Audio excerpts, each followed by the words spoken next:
Assalamualaikum warahmatullahi wabarakatuh. Di sini saya akan mempresentasikan hasil tugas saya UTS, yaitu data mining. Yang pertama ada data Cleveland. Eh, Sebelum melakukan metode SVM, seharusnya kita melakukan metode normalisasi dulu. Untuk kali ini saya melakukan normalisasinya di Excel ya.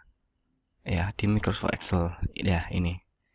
Ini bagian hijau ini merupakan data yang belum dinormalisasi. Kita lihat datanya sampai berapa ini? Sampai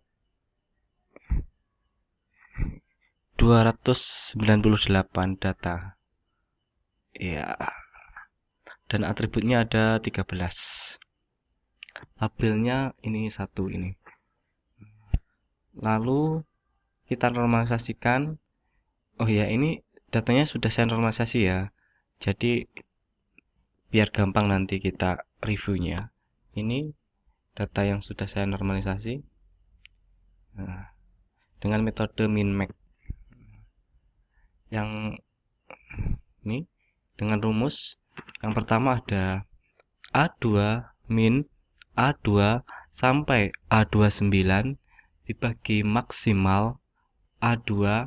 A2 yaitu A2 ini adalah umur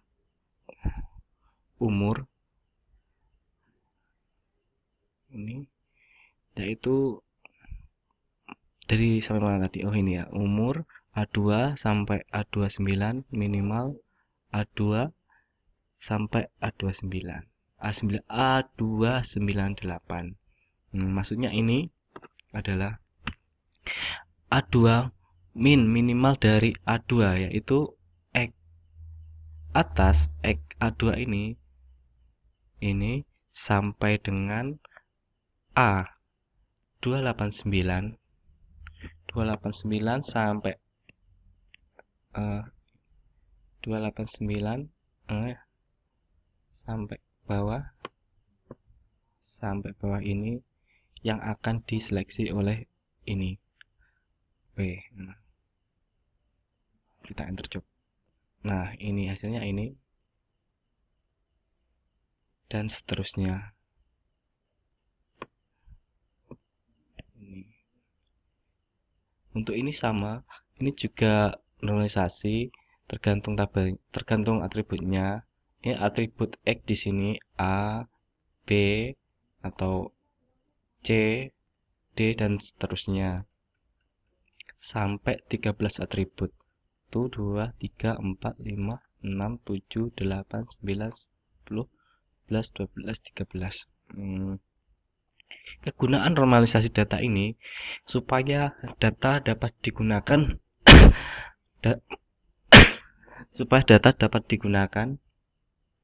untuk mempersiapkan data mentah sebelum diolah dalam data mining.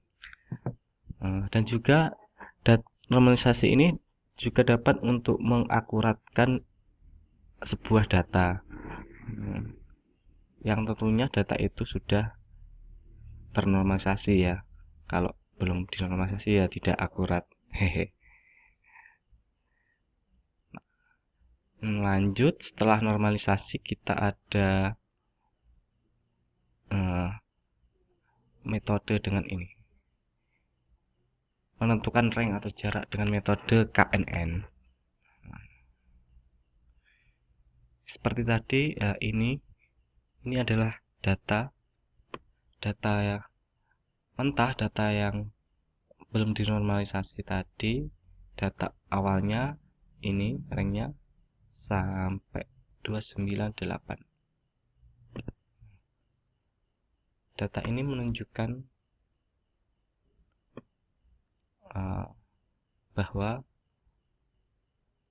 data ini yang akan diolah menjadi data KNN.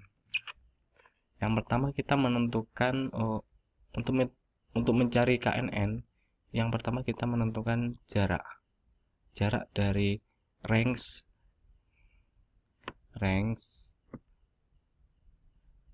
A ini sampai sini, sampai M. berarti ada 13. Ya, ada 13 atribut ini. Yang pertama, kita menggunakan jarak dengan menggunakan rumus SQRT. Untuk SQRT sendiri itu adalah sebuah library yang digunakan untuk akar. Ya, akar. Ada SQRT A 298 dikurangi A2 pangkat 2 ditambah B298 kurangi B2 plus 2 pangkat 2 plus 2 sampai seterusnya. A298 ini yaitu data terakhir ya. Data terakhir ini data terakhir dikurangi data awal atau data atas ini lalu dipangkatkan 2 dan seterusnya sampai 13 sampai data ke M ini atau sampai atribut terakhir. RT sorry punya ini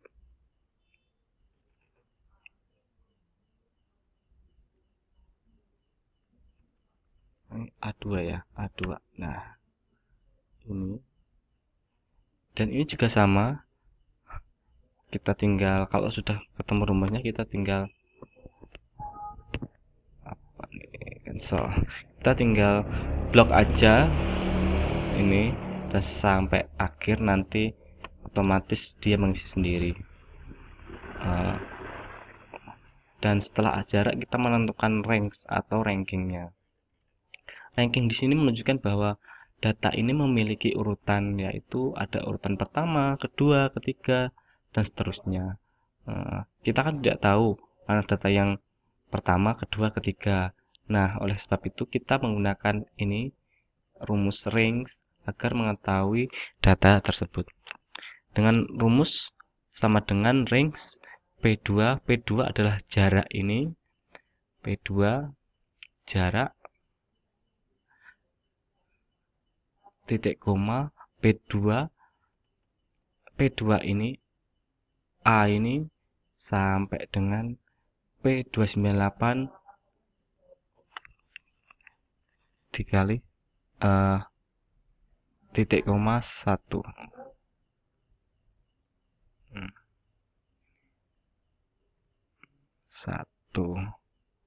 Satu ini menunjukkan untuk order ya atau pilihan ascending atau descending. Kalau 0 itu descending, kalau 1 itu ascending. Setelah kita menentukan range-nya, kita mengetahui bahwa data-data ini memiliki urutan yang acak atau random karena belum diurutkan tadi. Lalu kita menentukan ini K-nya, KNN atau K ini. Untuk K-nya ini bebas ya, mau berapa saja boleh. Saya menggunakan K7, K14, K28, K56, K70 dan K200 biar agak kelihatan. Untuk K-nya ini K sama dengan if jika jarak kurang dari sama dengan small P2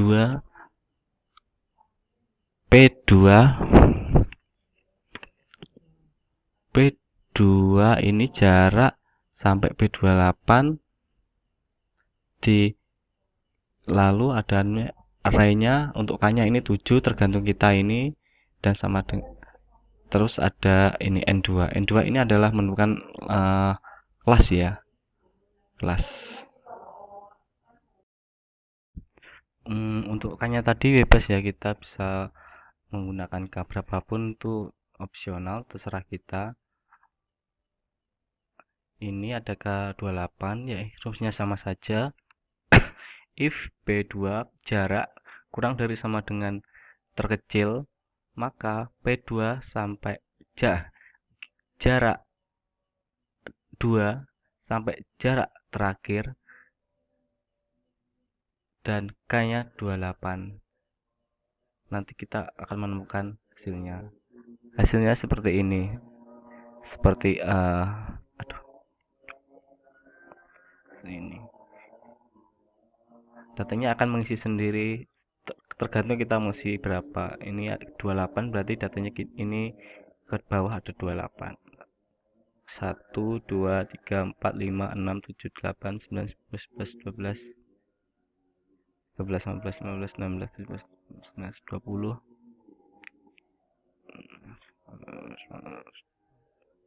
28 ya. Kalau ini bebas ya, mau pakai K berapapun terserah. Ini saya menggunakan K sampai 200, jadi kita lihat banyak sekali datanya. Ini nih ya. Setelah kita selesai normalisasi dan KNN, maka kita akan melakukan ini SVM. Mana ya? Ya, ini SVM. Yang kita butuhkan pertama adalah import library. Ada pandas, numpy, sklearn, model selection, import rain test ini buat ngetes ya, sama matrix dan import confusion matrix. Untuk confusion matrix ini digunakan untuk menggabungkan dua matrix.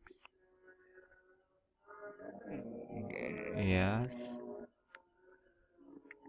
di sini ada datanya. Buka data sama dengan hard client of upload, ini nama datanya, different pd pandas red csv buka data. Maka datanya akan muncul seperti ini. Ada umur, jenis kelamin, CP, trap, school, VIP, hashtag, das, sampai condition, sampai label. Ini labelnya.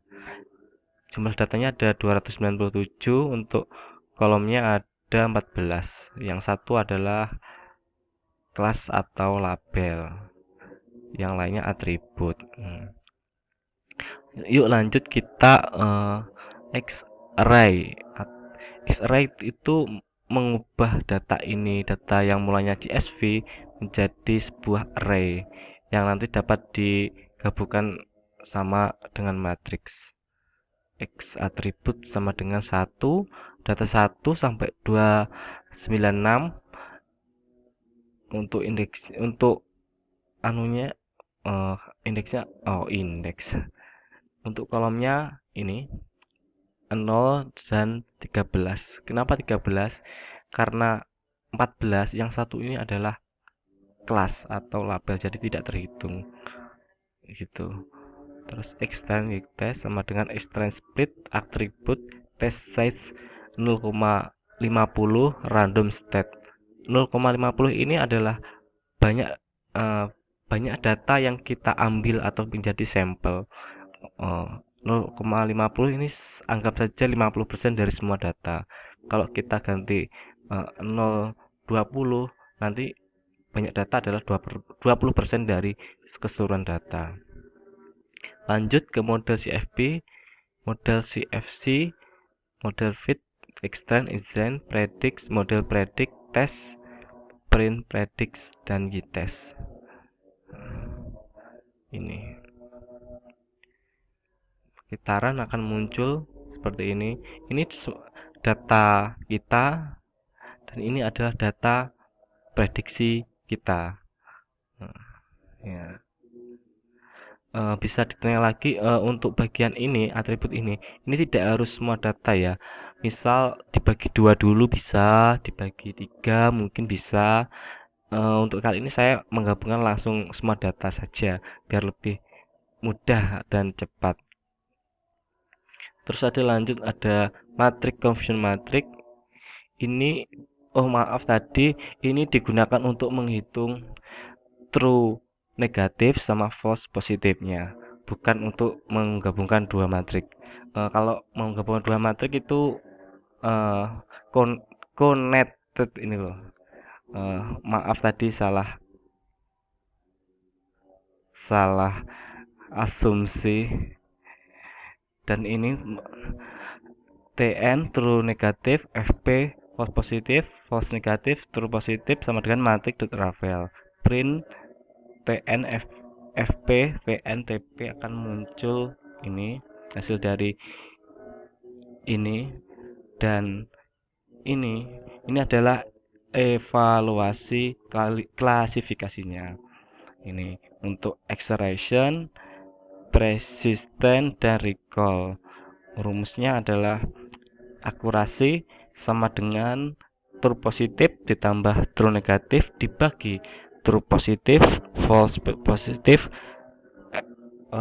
false negatif, true positif, atau semua data ini dibagikan, hasilnya akan muncul ini akurasi sebanyak 0,08640 dan seterusnya. Untuk presisi kita ini ada rumus TP true positif dibagi true positif ditambah true negatif, false negatif, yakni ini muncul hasilnya 0,5625. Dan untuk recall rumusnya sama dengan presisi, yaitu true positif dibagi true positif ditambah false negatif, yaitu hasilnya adalah 0,25 0,5625 hasilnya ini. Sekian, terima kasih dari saya. Wassalamualaikum warahmatullahi wabarakatuh.